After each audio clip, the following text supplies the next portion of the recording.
Hey folks, my name is Mo Amir and this is VANCOLOUR, British Columbia's bona fide culture and politics TV talk show. The BC election is over. Sort of. The initial ballot count is done. The BC NDP have 46 seats, the BC Conservatives have 45 seats, and the BC Greens have 2 seats. And again, 47 seats is what is needed for a majority. Now, there will be some recounts in at least 2 ridings and a final count between October 26th and 28th to include about 49,000 mail-in ballots across BC. And with 4 ridings decided by less than 150 votes each, both a Conservative majority or a BC NDP majority are still possible. But based on the results we have so far, we'll wrap up our election coverage to discuss the results. Here for the whole show, a very special guest. He served as the 31st Premier of British Columbia between 1996 and 1999. He is, of course, Glen Clark. Premier Clark, Glen, nice to see you. Glen's fine. So nice to see you. What a wild weekend we just went through. It definitely feels like the province is quite divided. You've been through this a few times. What are your key takeaways? What did we learn? Well, super interesting, right? You see, it's back to kind of a traditional election in British Columbia. Remember, the NDP has got 40, 41, 42% of the vote, almost every election. And the only time they did really better than that was in 1979 when Dave Barrett lost. Right. And last election, which when John Horgan won during COVID. Right. So actually, the NDP got the 3rd highest vote in the history of the province this last election. Albeit obviously didn't get as many seats as they want. But the split is a lot of a split, the rural-urban split obviously is pretty dramatic. And there's a certain sort of cultural aspect to that in terms of the campaign as well. Because the NDP won in seats like Vancouver-Langara, right, which I wouldn't have thought they would. And Vancouver-Yaletown, which even in 2020, those polls would have leaned BC Liberal. Exactly. Both those. If you didn't win when John Horgan had that record number, it's how do you win this time, right? Right, yeah. And they did. And of course, then they lost some seats that would, you'd hope they'd win, like in Maple Ridge Mission and Langley and Surrey, of course. So some surprising outcomes as the province polarized, which it always does, other than those couple of elections. It always polarizes, but usually it polarizes more on class than it does on other things. And this time it's quite different, I think. So where are we polarized then, if not on class? I think it's partly on sort of, you might call cultural issues. I mean, It's obviously more complicated. Part of it is sort of working class leaving the NDP in some respects, but also federal Liberals, obviously, it seems to be anyway, they were very supportive of the NDP this time as the party polarized much more like a federal election. But I do think there's some issues, like some of the toxic, if I would call it that way, conservative positions. You're being generous, but yeah. I'm being generous. or let's be even more generous. Anti-science, anti-vax, anti-climate change. I mean, those are kind of minority views in British Columbia, and they're kind of scary for a lot of people who are more affluent, right? Who are thinking about these questions. Right. Obviously, there are people who care about climate change who voted Conservative because they were so unhappy with the current government. So there's a bunch of things going on here. Is that what cost the BC Conservatives this election? Because on paper, it looked ripe for a center-right party to win by a landslide. I mean, when you poll British Columbians, they're dissatisfied on all the issues, healthcare, housing, education, the economy. And yet they couldn't take it over the line. So is that really what did it, you think? I think that's true. If it had been a center-right candidate, party, they probably would have had a much better chance. And instead, they went hard right and fringe on some things. Mm-hmm. And I think that just spooked some people. Certainly for me, I thought it was horrific that in British Columbia we could have someone, with all the forest fires we were having and all the flooding and all the challenges and all the science around climate change, to have someone elected who doesn't believe in climate change just is so beyond the pale for me. But some people still voted for them in spite of that because they felt so strongly against certain policies of the NDP, I'm sure. So there's no doubt the NDP got kind of spanked on election day, even though they got more votes than normal. Yeah. Premier Eby definitely seemed deflated when he came out at the end of the night, in contrast to John Rustad, who seemed to have a lot of energy and really galvanized the troops in a sense. Yeah, well, you got to give credit to the Conservative Party. That's astonishing results coming from nowhere, and so they deserve to thank themselves, to congratulate themselves, Sure. even if they don't win. But I mean, for David Eby, I think it's probably just exhaustion too. I mean, it's exhausting in the campaign. I mean, I'm exhausted. Yeah, I mean, and he worked very hard, I'm sure, as did John Rustad. But I think to come so close and have it being so close, I think is really a challenge. Do you think we're entering a period of perpetual campaign mode? You heard John Rustad say that they want to bring down the government at the first possible opportunity. I mean, they clearly want to go again. I've been reading some op-eds saying that we've Americanized our politics in a sense where they're going to be in campaign mode all the time. I don't think so. No? Actually, no. I think we're going to get great governance and everyone being a serious adult in the room? Yeah, I think that... I think this is it depends on parties, I suppose, right? But I would say for the NDP, this is a chance for them to reset, to say, okay, we didn't do as well as we thought. What should we do? You know, and I personally would say, you know, stop fighting with the municipalities, stop fighting with forest companies, stop some of those. Try harder at bringing a consensus together before you take action. I think the government got a little ahead of themselves on some of these issues, and people were unhappy. And so I think they need now, this is a good chance to consolidate what they've done. Do less and do it better. Work on execution rather than announcements. There's a lot of announcements from the NDP over the last year, and a lot of them didn't bear fruit. Okay, Right. So now let's bear down. Let's really see what we can do to execute and take a break, if you will, from the campaigning. Obviously, the Conservatives are going to try to defeat the government. Then they should, and that'll be good for us because we'll have a healthy, real debate, which we haven't, I think, had for a while. So you're a glass half full kind of guy. You're giving me a lot of optimism, whereas all I'm hearing is pessimism that we've entered the dark age and this is just bad. I think it's fine. I think, I do think if you look around the Western world, obviously, incumbents have been losing. Yeah. Of left and right. True. Coming out of COVID, it's not COVID related per se, but coming out of COVID, this healthcare problems, you see that in the UK, you see that in Europe, you see that in Canada, in all provinces, the challenge of people and getting people, a whole bunch of issues that have kind of come out of COVID, obviously the inflation rate, which is extraordinarily high, and housing prices. So this all sounds pessimistic. Well, all of that has led to throwing out incumbents. Right. Yeah. And they didn't throw them out in British Columbia. So in a sense, they survived this anti-government wave, or at least they appear to have survived this anti-government wave. So now they got to say, okay, we made it through this. Now everything they do now has to be through that lens of, okay, is this going to make this better for people? Are we going to rush into something now, or should they take their time, be more careful, more thoughtful, consult with the Green Party, and move forward in a much more, I think, moderate way? And I think that's positive for us. Are you going to be consulting the BC NDP government? I have to know. I don't think they've asked me, so I doubt it. Not yet. Yeah, I doubt it. I'd be happy to help if I could. I mean, I think some of their problems can be solved by better consultation and better processes around things. As I said about municipal governments, work with mayors, mayors to try to develop policy that works for cities and works for density and works for housing. I think they've been a bit too aggressive on some of those files with good intention, but they've created some needless tension, which I think they need to solve. Sunny side of the street, Glenn, that's what they call you. When we come back from a quick commercial break, let's talk about David Eby and his personal brand and what he can do to improve that.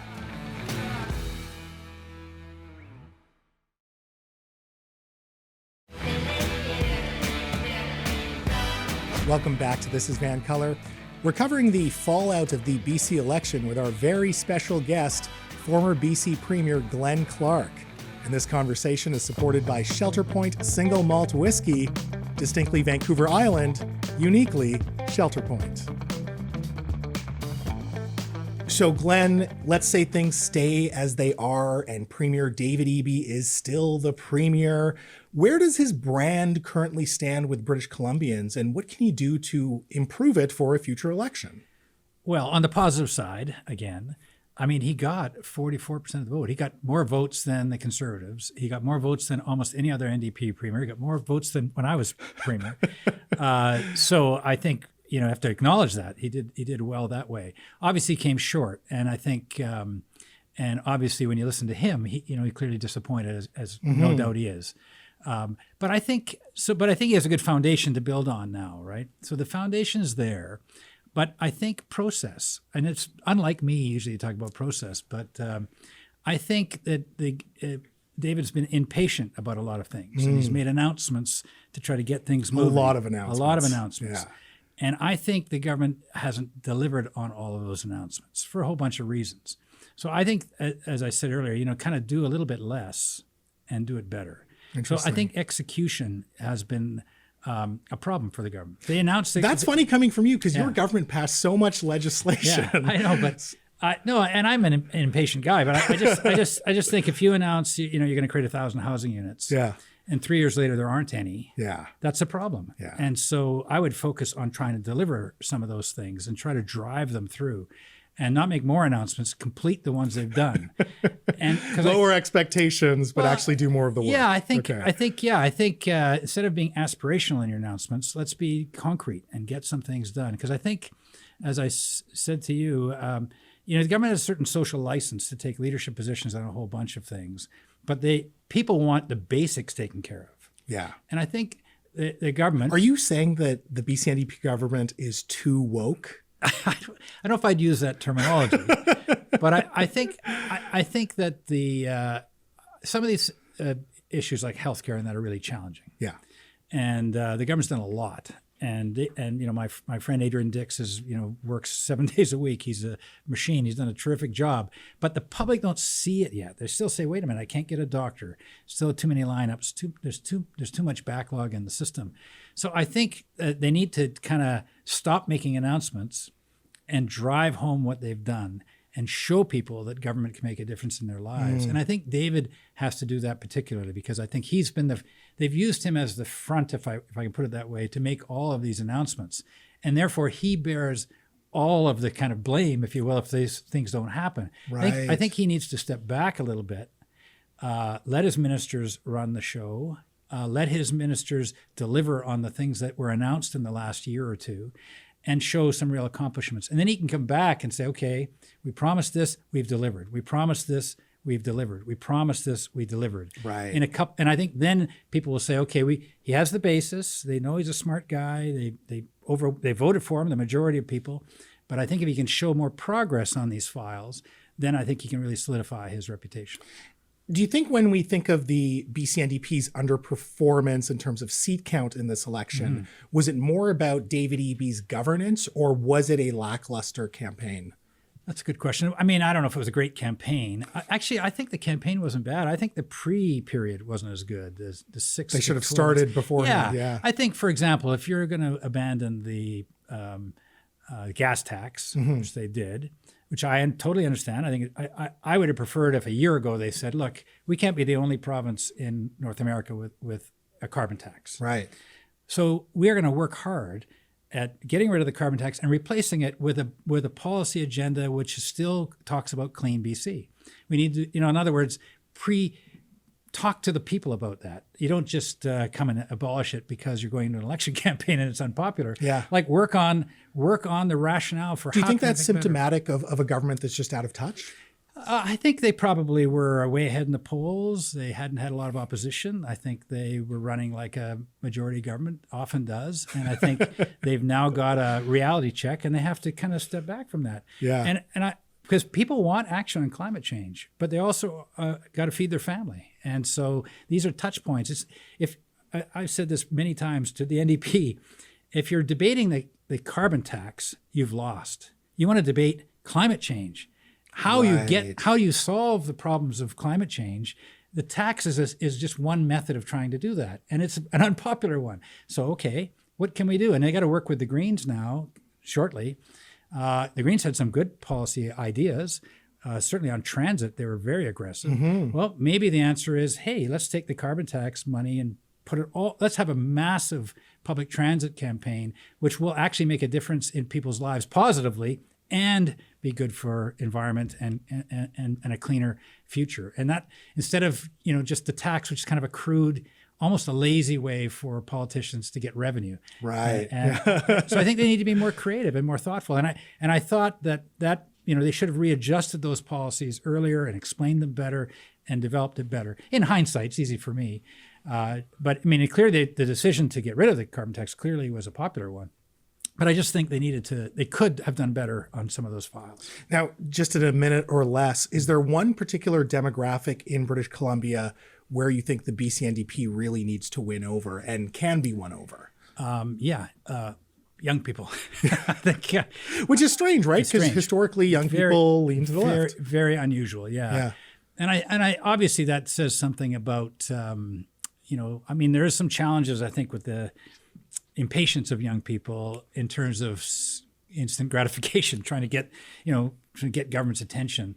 That's really hard for government, I think. Yeah. But at the same time, I think that's an area where it's natural constituency for the NDP, and clearly they lost a chunk of them in this last election. So when you call yourself impatient, you're really just saying that you're young at heart. No, I think it's great that the young people are impatient for change. I just think that they have to be careful that there's been a period of time with social media and technology and low interest rates and a bunch of stuff where there's been some easy times, and relatively speaking, easy for me to say, but relatively speaking. And we're going into some tougher times now, and there's not going to be instant solutions to these things. So you need to work harder. Well, we have to take a break, but once we're back, let's talk about the economy, because I feel like that was underrepresented in terms of conversation in this election. Folks, don't go anywhere, because Glen Clark isn't going anywhere either. Big thank you to Shelter Point Single Malt Whiskey for supporting local conversations with former premiers. After a quick break, we'll tap into Mr. Clark's business experience up next.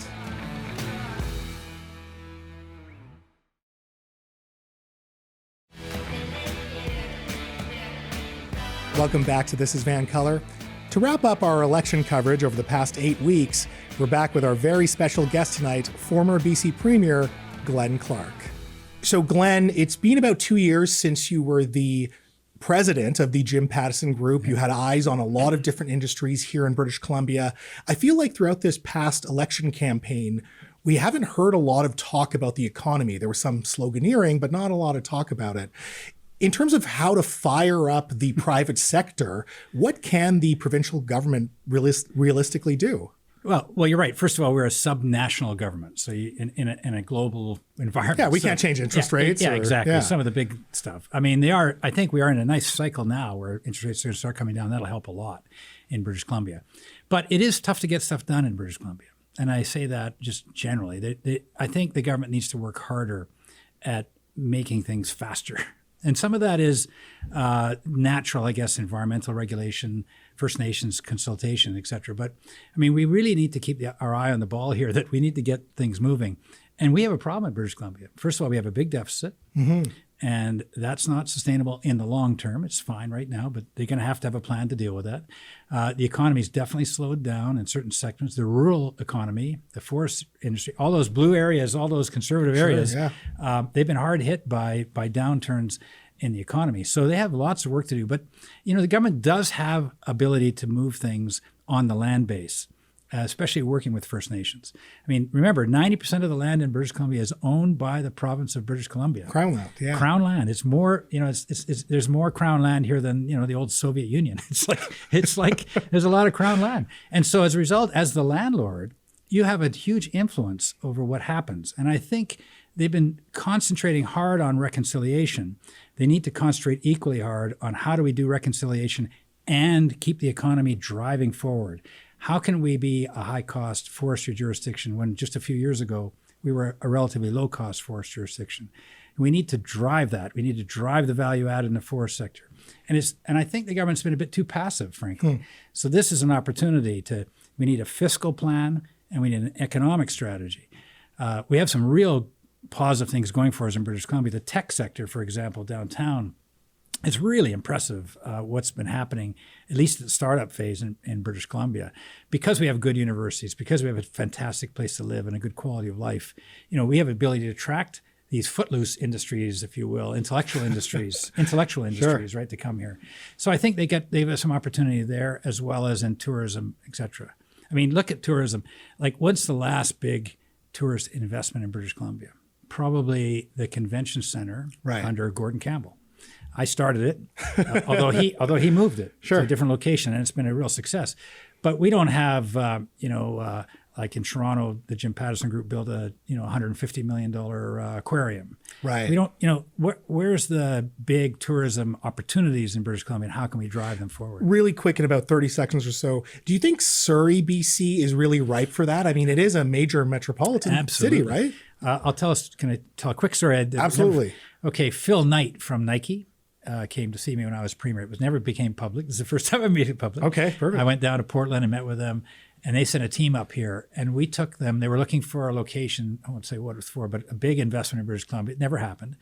We took them around the province for where a location, and they went to White Rock, and they said, "Wow, do you realize what we have here? This is gorgeous. We could." People would want to live here, Yeah. And these were, so, we underestimate sometimes the opportunities we have attracting international kind of capital on that kind of softer side, if you will, tourism, recreation, and opportunities. And I think we have some big opportunities to do that. Well, I'm sure a lot of people will be looking at White Rock and Surrey after hearing that. Mr. Clark, a pleasure to chat with you. Thank you so much for your time tonight. Nice to be here. Folks, that was former BC Premier Glen Clark. Thank you so much for watching. If you have any thoughts about tonight's show or the election results, please shoot me an email, mo@thisisvancolor.com. Also, please follow me on X or TikTok @VanColor. We also have a podcast-exclusive BC political panel featuring Port Coquitlam Mayor Brad West, Conservative Party Executive Director Angelo Isidorou, and Fairview Strategies Kareem Alam. So please find This Is VanColor wherever you listen to your podcasts. I hope you've enjoyed This Is VanColor's election coverage over the past 8 weeks. I've certainly enjoyed it, and I'm exhausted. We will still cover BC politics, but I'm so excited to bring you more BC personalities and conversations about local issues beyond our recent election. In fact, next week, we have a star-studded show with CBC's Stephen Quinn, Kendall Gender from Canada's Drag Race, and local icon Fiona Forbes. Until then, this is VanColor, and I'm Mo Amir telling you that in a province where you can be anything, be colorful. Peace.